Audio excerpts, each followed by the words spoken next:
يا أرحم الراحمين يا أرحم الراحمين يا أرحم الراحمين فرج على المسلمين آمين يا رب العالمين.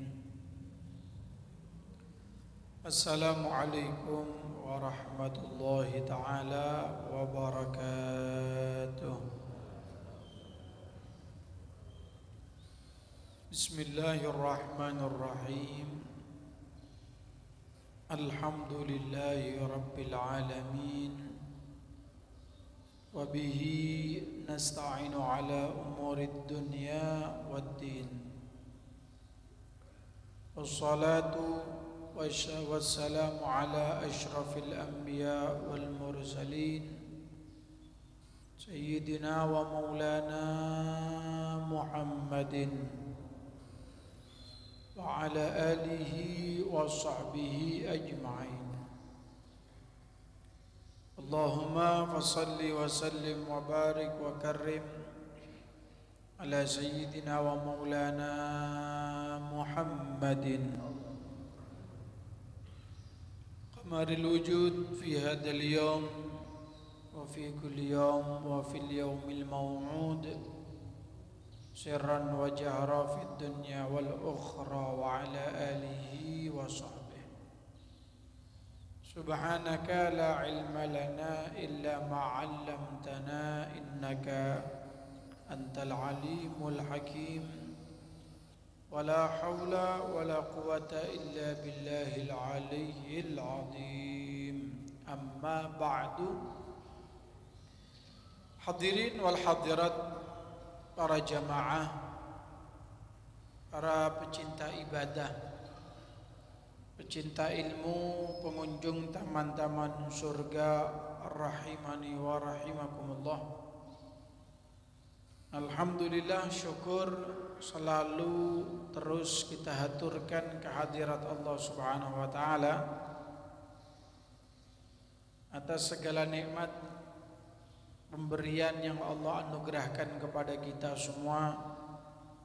Alhamdulillah tetap diparingi nikmat Islam, nikmat iman, sehat, afiat, panjang umur, lanjut istiqomah, rutin mengamalkan perintah Allah, menghidupkan sunnah-sunnah baginda Nabi Muhammad SAW, dan duduk sejenak di masjid ini, Masjid Darul Falah, untuk kita belajar membaca nasihat-nasihat ulama. Mudah-mudahan ibadah-ibadah yang kita laksanakan kesemuanya diterima oleh Allah Subhanahu wa taala. Dosa-dosa kita mudah-mudahan diampuni oleh Allah Subhanahu wa taala. Mudah-mudahan niat hajat kita dunia akhirat dikabulkan oleh Allah Subhanahu wa taala. Yang sakit di antara kita mudah-mudahan sehat walafiat. Ilmu yang kita pelajari menjadi ilmu yang barakah dan bermanfaat. Amin ya rabbal alamin. Hadirin wal hadirat, jamaah yang dirahmati oleh Allah Subhanahu wa taala, di dalam surat Al-Bayyinah,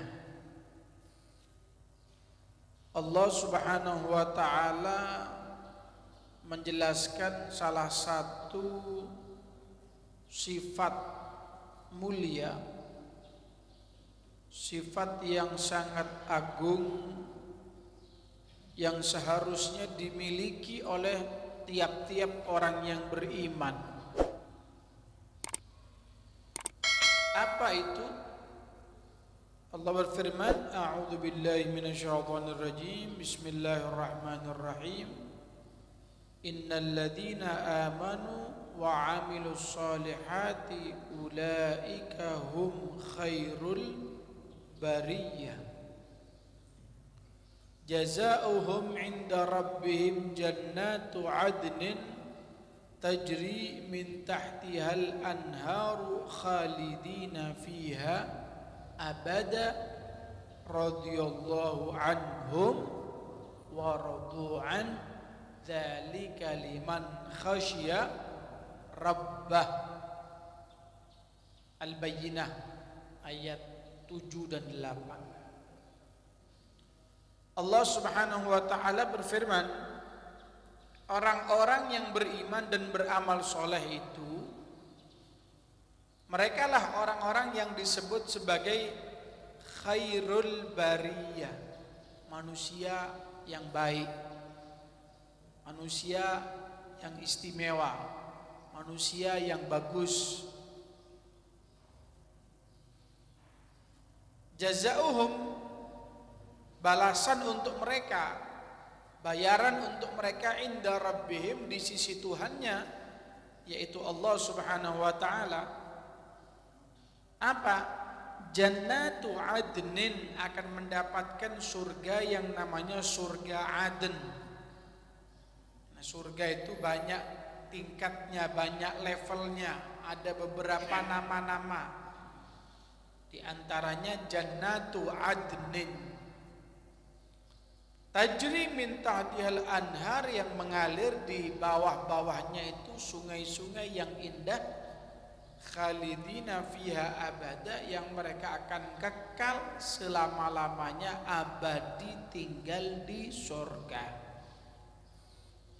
Radhiyallahu anhum, Allah ridho kepada mereka, waradu anhu, dan mereka pun juga ridho kepada Allah. Dzalika, hal semacam itu, liman, bagi orang khasyiya rabbahu, yang takut kepada Tuhannya. Nah, poin yang penting yang perlu digarisbawahi dari ayat ini, sifatnya orang yang beriman itu bagaimana? Waradu anhu, radhiyallahu anhum waradu anhu. Orang yang beriman itu punya sifat namanya sifat ridho. Dalam keterangan tafsir, ridho kepada Allah ini terbagi menjadi dua. Bisa ridho billah, dan yang kedua ridho anillah. Bisa ridho billah, bisa juga ridho anillah. Kalau jenengan yang sering baca di Ratibul Haddad bagaimana? Raditu billahi rabban, pakai ba, bukan pakai ain. Raditu anillah, enggak, kurang tepat. Susunan bahasa Arabnya enggak pas. Raditu pakai ba, billah. Ulama juga mengatakan ada namanya ridho anillah. Apa perbedaannya? Ketika disebut dengan bahasa ridho billah, ya, itu ridho, rela, pasrah, menjadikan Allah sebagai Rabban wa mudabbiran. Ketika seorang yang beriman itu secara total penuh keyakinan bahwasanya Tuhannya hanya Allah Subhanahu wa ta'ala, dan dia meyakini segala yang terjadi baik pada dirinya dan alam semesta ini semua sudah diatur oleh Allah Subhanahu wa ta'ala. Itu namanya ridho billah, ya, ridho billah. Menjadikan Allah cuma hanya Allah saja sebagai Tuhan, tidak ada yang lain. Tidak menyekutukan Allah Subhanahu wa ta'ala dengan hal apapun saja bentuknya. Itu namanya ridho billah. Makanya ketika jenengan ngaji baca zikir istighosah rotib itu Pak, raditu billahi robba, saya ridho saya rela Allah sebagai Tuhanku. Ya wes, jangan menyekutukan Allah dengan hal apapun itu sudah. Hati-hati nggih, Pak. Sering saya sampaikan di pengajian-pengajian, naudzubillah min dzalik. Jangan sampai hanya karena mikiri acara, mikiri festival, kemudian akhirnya imannya kita lepas, imannya kita dicabut sama Allah Subhanahu wa taala. Festival apa, Beb? Ya sampean ngerti sendiri wis. Terkadang ada kegiatan-kegiatan yang di situ mengandung kesyirikan. Apalagi seperti sekarang Muharram Suro ini kan. Suro. Kan ada dia kegiatan-kegiatan. Boten niki Pak Ustad mong numpak perahu tok nang segara kono. Made getiku nyemplungno andasi barang. Kebun, sapi, kanggo sapa ku? Ya iki Nyi Roro Kidul njaluk. Ya kadang mentan sekakang. Menawa bumbu-bumbune bisa dimasak nggih. Boleh ta? Aja pati nanggung gitu. Nah itu ya kita saksikan lah. Ternyata ada masih berlanjut sampai sekarang, bahkan diacarakan, difasilitasi, dikasih anggaran dan seterusnya. Ya ketika ada unsur-unsur kesyirikan, terus untuk apa kita bilang raditu billahi rabba, saya ridho Allah sebagai Tuhan saya, tapi masih menyekutukan Allah. Itu belum masuk kategori orang-orang khairul bariyah, belum. Khairul bariyah itu yaitu radhiyallahu anhum wa radu anhu, ridho sudah pasrah Allah sebagai Tuhan, tidak mengkontaminasi, menyampur adukkan keyakinan dia kepada Allah dengan hal-hal yang lain, makhluk-makhluk yang lain, benda-benda yang lain, tempat-tempat apapun itu wis hati-hati nggih, dijaga, imannya dijaga. Sedangkan ada juga ridho namanya ridho an. Kalau tadi ridho billah, ada juga ridho anillah, pakai anillah. Maksudnya bagaimana? Kalau ridho anillah itu ay fima yakdi wa yuqaddir. Ketika seorang yang beriman dia ridho dengan apa yang sudah ditentukan dan ditakdirkan oleh Allah Subhanahu wa ta'ala. Jadi ketika Allah menentukan kepada kita sebuah takdir, ketentuan, bagaimana? Ya harusnya orang yang beriman ya nerima wis. Terimon. Legowo, besar hati dengan ketentuan Allah Subhanahu wa ta'ala. Ada seorang ulama mengatakan begini, idza kunta la tardu anillah fa kaifa tas'aluhu ridho anka.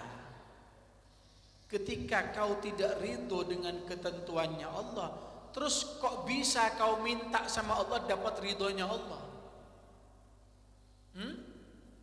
Ketika kamu tidak ridho dengan ketentuannya Allah, kok bisa minta ya Allah ridhoi saya Allah? Kon lo gak ridho ambek Gusti Allah,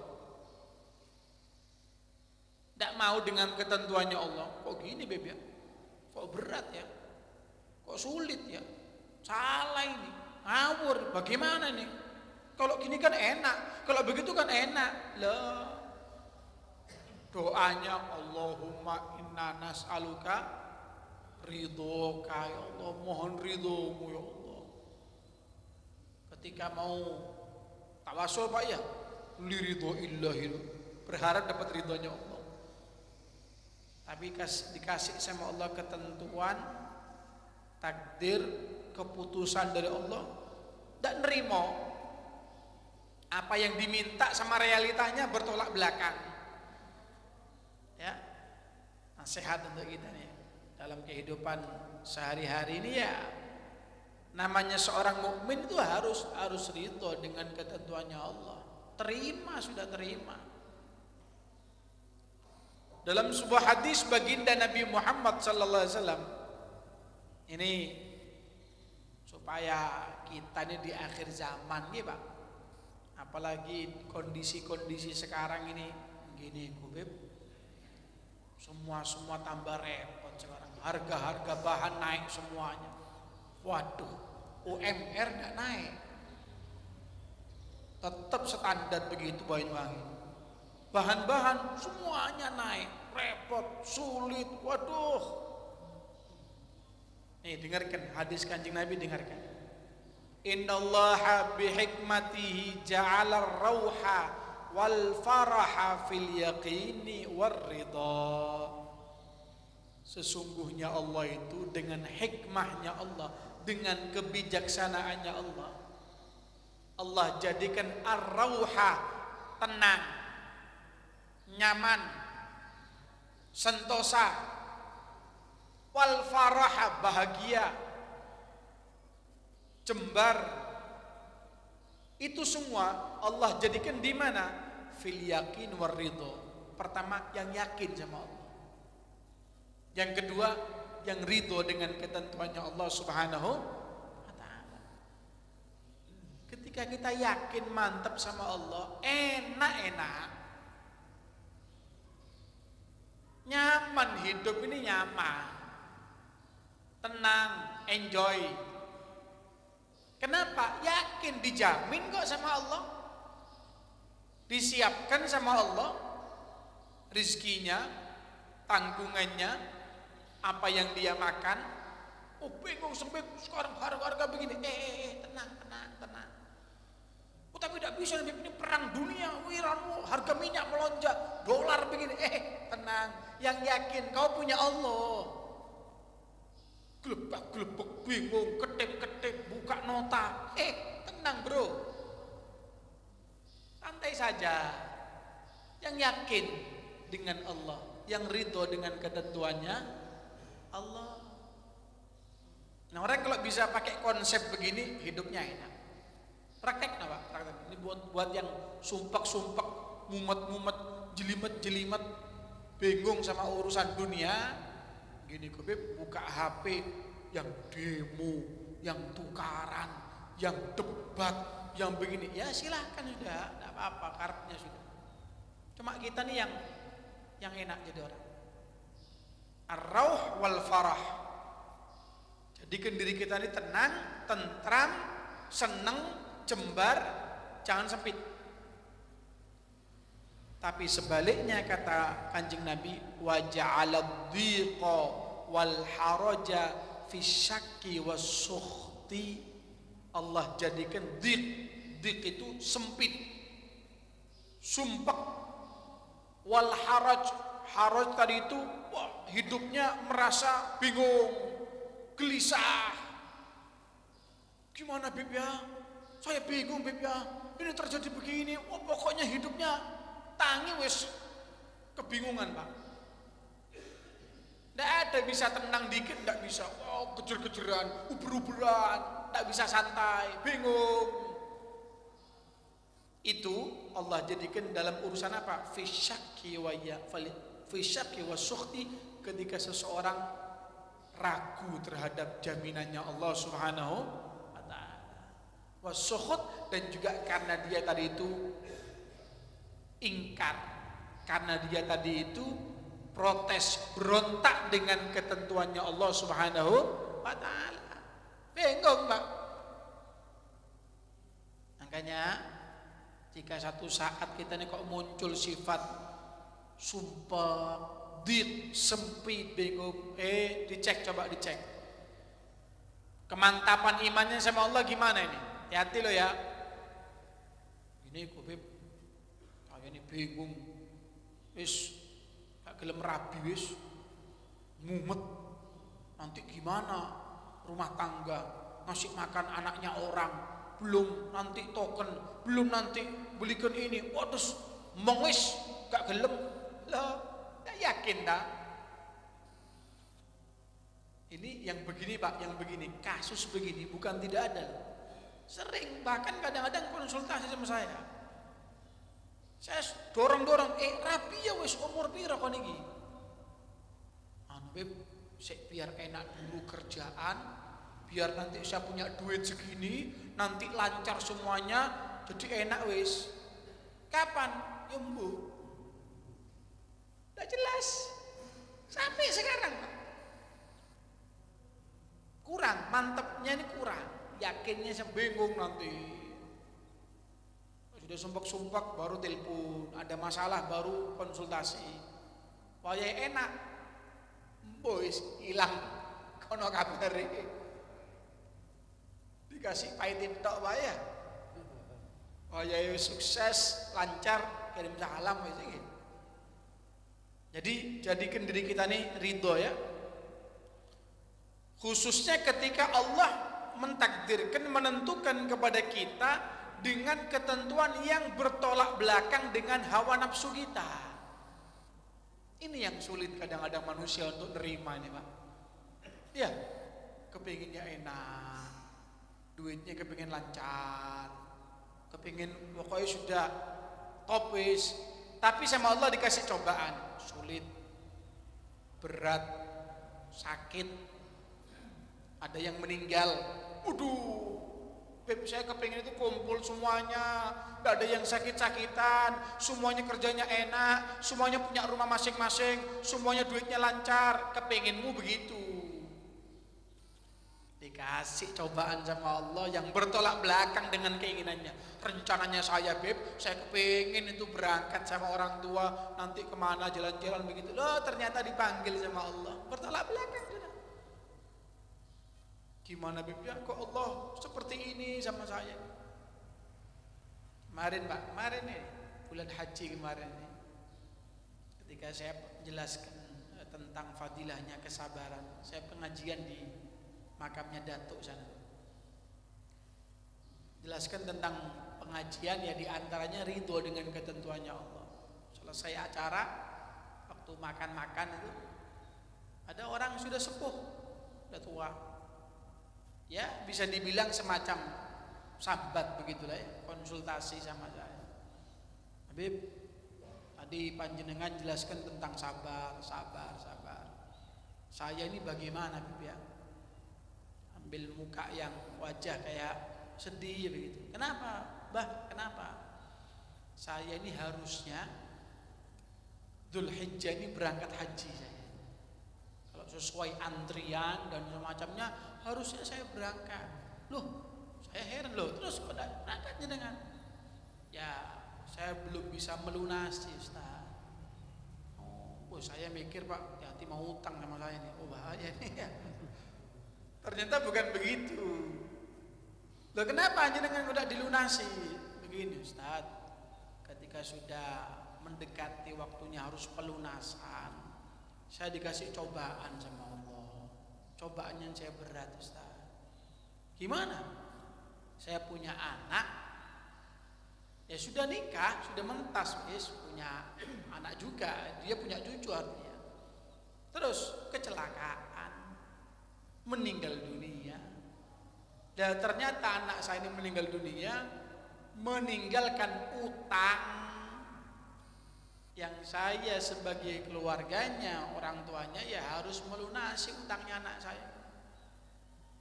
Terus sampai punya itu cadangan yang awalnya untuk melunasi berangkat haji itu. Bukan begitu Ustaz. Jangankan ini cadangan untuk melunasi haji masih kurang. Itu duit yang saya daftar haji mau saya tarik sudah untuk melunasi utangnya anak saya ini Ustaz. Dan bukan hanya itu, saya punya cucu, berarti cucu saya anak yatim. Dia ini bingung gimana, saya ini harusnya kan berangkat haji, takutnya tergolong orang yang berdosa, harusnya berangkat kok tidak berangkat. Saya jelaskan, pertama jenengan harus ridho dengan ketentuannya Allah. Berat memang, sulit, sudah depan mata Pak waktunya berangkat, kan gitu ya, depan mata sudah mau berangkat, teman-temannya yang sak kloter sudah berangkat semuanya, ini depan mata sudah. tapi ditakdir sama Allah dengan ujian yang berat. Allah, borong Pak, tidak jadi. Saya nasihati yang ridho dengan ketentuannya Allah. Dan status jenengan sudah tidak tergolong lagi manistato'a ilaihi sabila. Sudah gimana? Mau maksa apa? Mau protes sama Allah, berontak, ya Allah kok berat ya Allah, saya mau berangkat ke Baitullah, ke tempatmu ya Allah. Tapi sudah gimana Allah mentakdirkan begitu, terima wis. Dan tidak terjerumus dalam jurang dosa karena tidak berangkat haji padahal mampu. Tidak sampai ke sana. Malah dimaafkan dan insya Allah tetap dengan niat kuatnya dia dapat pahala orang yang ibadah haji. Ya gimana Pak? Sudah serius Pak? Berapa tahun ngantri itu? Lama. Depan mata mau berangkat burung tidak jadi. Berat ya? Cobaannya berat. Nah ketika seseorang mampu dia itu ridho dan yakin dengan ketentuannya Allah, bisa tenang jiwanya, itu bisa tenang. Itu kalau orang tidak punya ketenangan hati Pak, tidak punya yakin sama Allah, serepet, stres, jelas sudah, gero-gero, gelundungan, jerit-jerit. Nah, betapa banyak kita saksikan sekarang ya, gara-gara urusan duniawi, urusan ekonomi, wong dadi edan iki akeh Pak. Miring, ya. Kemudian di tengah jalan ketawa-ketawa sendiri. Oh, iki Pak Yai periksa nih Pak ya. Atau paling enggak mungkin titip dilecin sebentar, mungkin ya sebulan 2 bulan di sana. Ya itu diantaranya dikasih cobaan sama Allah yang bertolak belakang dengan keinginannya dia. Baik itu musibah pada dirinya, hartanya, ataupun yang lainnya sudah. Jadikan dirinya thayyibun nafsan. Jiwanya itu besar dalam menerima ketentuan dari Allah Subhanahu wa taala. Hati-hati kata Imam Al-Haddad dari omongan, dari kata-kata lau walima wa kaifa. Kenapa Bibnya? Kata-kata kenapa itu untuk Allah jangan dipakai. Coba begini ki Gusti Allah. Nah, coba yang diarahkan ke Allah tidak boleh. Itu ucapan omongan yang memulai kita untuk kurang ajar sama Allah. Oh, coba, mulai sudah. Kenapa Bibnya?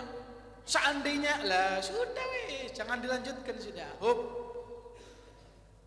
Jangan kita protes, komplain kepada Gusti Allah. Kata-kata yang mengandung komplain, protes sama Allah dilarang untuk dipakai. Yakinkan dalam diri kita Allah itu maha hakim, maha bijaksana. Allah itu adil di seluruh apa yang Allah putuskan dan tentukan untuk hamba-hambanya. Sudah langsung, ini berarti Allah yang memiliki terbaik untuk saya Ustaz ya. Allah itu maha adil, tidak mungkin Allah itu jahat sama saya, walaupun berat, walaupun sulit. Luar biasa. Semoga Allah besarkan hati kita, Allah jembarkan hati kita ini, amin ya rabbal alamin. Di zaman sahabat itu ada sahabat namanya Abu Thalhah, sahabat Abu Thalhah radhiyallahu taala. Abu Thalhah ini punya anak, punya anak sakit-sakitan, anaknya sakit-sakitan. Kemudian satu saat Abu Thalhah ini keluar, ya mungkin untuk kerja, beraktivitas. Subhanallah, ditakdir sama Allah, ditentukan sama Allah, si anak yang sakit-sakitan ini akhirnya wafat, meninggal dunia. Falamma raja Abu Thalhah, kemudian ketika Abu Thalhah pulang ke rumahnya, tanya sama istri, ma fa'ala ibni, dek, ya apa anaknya, kondisi anaknya gimana? Katanya si istrinya, huwa askanu makan. Oh sudah, tenang mas, tenang wis. Jadi hebatnya istrinya nih Pak, si anak meninggal dunia, bapak tidak tahu apa-apa, pulang ke rumah ditanya, ya apa dek kabari anak ini, kondisi gimana? Oh tidak apa-apa mas, tenang. Padahal meninggal. Nah kalau istri saya jenengan gelendi Pak, ya jempalikan wis, jambak-jambak, wah cerit-cerit dengan tenangnya. ngabari suami, tidak ada apa-apa mas, tenang, istirahat anaknya. Padahal sudah meninggal dunia itu. Bukan hanya itu, si istri ini nyiapkan makan malam. Makan malam disiapkan pak. Akhirnya sudah makan malam, pada Asya. Suami istri Abu Thalhah sama istri makan. Selesai makan, bahkan thumma asaba minha. Di malam itu juga Abu Thalhah berhubungan badan sama istrinya. Istri ini belum ngomong apa-apa kalau si anak sudah meninggal dunia. Gimana sampai hebatnya sahabat ini. Sediakan makan sampai kenyang, malam hari berhubungan badan, selesai. Kemudian ketika sudah beres urusannya, sudah tenang kondisinya, qalat waru sobi. Kemudian ketika sudah seperti itu, barulah si istri ngomong sama si suami, mas, yang nerima ya sama takdirnya Allah ya. Ini semua Allah yang menentukan. Kenapa? Anak kita sudah tidak ada, dipanggil sama Allah, sudah wafat. Kemudian besok paginya, ya sudah namanya orang tua bagaimanapun ketika anak yang meninggalkan pasti shock, kaget. Kemana lagi ketika itu kalau bukan ke Kanjeng Nabi Muhammad sallallahu alaihi wasallam. Kemudian datang ke Kanjeng Nabi, laporan cerita. Nabi tanya, ini semua mukjizat Kanjeng Nabi ya. Beliau sudah tahu pada a'arastum al-laila, Abu Thalhah, tadi malam kamu ibadah ya. Nabi tahu ya. Jadi habis datang ngabari anaknya meninggal dunia, Nabi tanya, membengi ibadah ya Nabi bujuni. Qala na'am, nggih Kanjeng Nabi. Iya Kanjeng Nabi. Didoakan sama Kanjeng Nabi, Allahumma barik lahuma fi lailatihima, ya Allah berkahi Abu Thalhah dan istrinya tadi malam dia habis beribadah ya Allah. Didoakan sama Nabi, doa barokah. Allah, doanya Nabi ya. Padahal ketika itu anak sudah meninggal dunia. Kalau sekarang sudah rame pak, orang ngelawat, ini kayak tidak ada apa-apa begitu. Tenang, tidak ada apa-apa. Didoakan sama Nabi, ya Allah berkahi Abu Thalhah ya Allah, tadi malam dia habis beribadah dengan istrinya ya Allah. Dapat doanya Nabi, fawaladat ghulaman, selesai sudah dikubur dan seterusnya, tidak lama lewat 9 bulan 10 bulan lahir anak. Ya barokah didoakan Kanjeng Nabi Muhammad sallallahu alaihi wasallam. Allah, ketika lahir anak seneng Pak ya. Punya anak seneng, digendong, dibawa ke Kanjeng Nabi Muhammad sallallahu alaihi wasallam sambil membawa kurma. Ya, ini ya namanya apa? Tahnik ya. Ini mungkin yang belum tahu tahnik ya. Bapak-bapak, ibu-ibu, kalau punya anak bayi, diusahakan ngamalkan ini bu, tahnik namanya. Jadi diantarkan ke orang-orang soleh, ulama, orang-orang yang baik, orang-orang yang dekat sama Allah, minta berkahnya mereka. Caranya gimana? Nah ini, kayak Abu Thalhah bawa anaknya digendong sambil bawa kurma. Kemudian diterima sama Nabi, Nabi tanya, bawa kurma? Nggih, Kanjeng Nabi bawa, mana kurmanya? Dia ambil sama Kanjeng Nabi, famadaghoha, dimakan dulu, dikunyah dulu sama Kanjeng Nabi. Kurmanya dikunyah dulu. Habis dikunyah, yang bekas dikunyah itu diambil sama Kanjeng Nabi, kemudian dimasukkan di mulutnya bayi dan ditaruh di langit-langit. Ya, apa bagian atas ini, Pak? Hah? Lak-lakan, nggih. Ditaruh di lak-lakan itu, tempelkan di sana sama Kanjeng Nabi Muhammad SAW. Kemudian sama Nabi dikasih nama wasammahu Abdullah. Kemudian dikasih nama sama Nabi, namanya Abdullah. Jadi Abdullah bin Abu Thalhah. Inilah ada kesunahan yang namanya tahnik. Ya, monggo dipraktekkan yang punya bayi-bayi. Ngamalkan sunnah Kanjeng Nabi ya, kalau bisa anjurannya itu mendatangi kepada orang-orang yang soleh, para alim ulama, orang-orang yang dekat sama Allah, minta berkahnya mereka. Praktekkan sunnah Nabi Muhammad SAW. Ini kata sahabat Ansor, saya perhatikan Abu Tolha itu dan istrinya habis didoakan kanjeng Nabi itu, dia terus Pak punya anak, tahun berikutnya punya anak, tahun berikutnya punya anak, terus manak terus. Sampai berapa anaknya? 9. Dan 9-nya itu semuanya hafal Quran. Berkah didoakan Nabi Muhammad SAW yang awalnya Abu Tolha dan istrinya mampu untuk sabar menerima ketentuan takdir dari Allah Subhanahu wa Ta'ala. Makanya ayo kita ini hidup di dunia, pastilah di kondisi-kondisi tertentu itu akan dikasih sesuatu cobaan dari Allah yang bertolak belakang dengan keinginan kita, kemauan kita. Bagaimana? Hadapi semua dengan sabar. Hadapi semua dengan ridho dengan ketentuannya Allah Subhanahu wa Ta'ala. Makanya untuk terus memantapkan iman kita nih Pak, menguatkan iman kita, kita terus baca raditu billahi rabba wa bil islami dina wa bi Muhammadin nabiyyan wa rasulah. Semoga Allah jadikan kita orang-orang yang ridho dengan takdirnya Allah, ketentuan Allah Subhanahu wa Ta'ala, selamat di dunia sampai terus selamat di akhirat.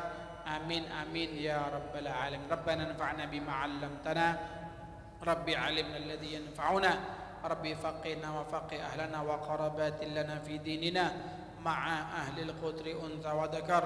Allahumma ahdina bihudak waj'alna mimman yusari' fi ridhak wa la tuwallina waliyan siwak fala taj'alna mimman khalafa amrak wa 'asak. Hasbunallahu wa ni'mal wakil wa la hawla wa la quwwata illa billahil 'aliyil 'azim. Sallallahu ala sayyidina Muhammadin wa ala alihi wa sahbihi sallam. Walhamdulillahi rabbil alamin. Barakatil Fatihah.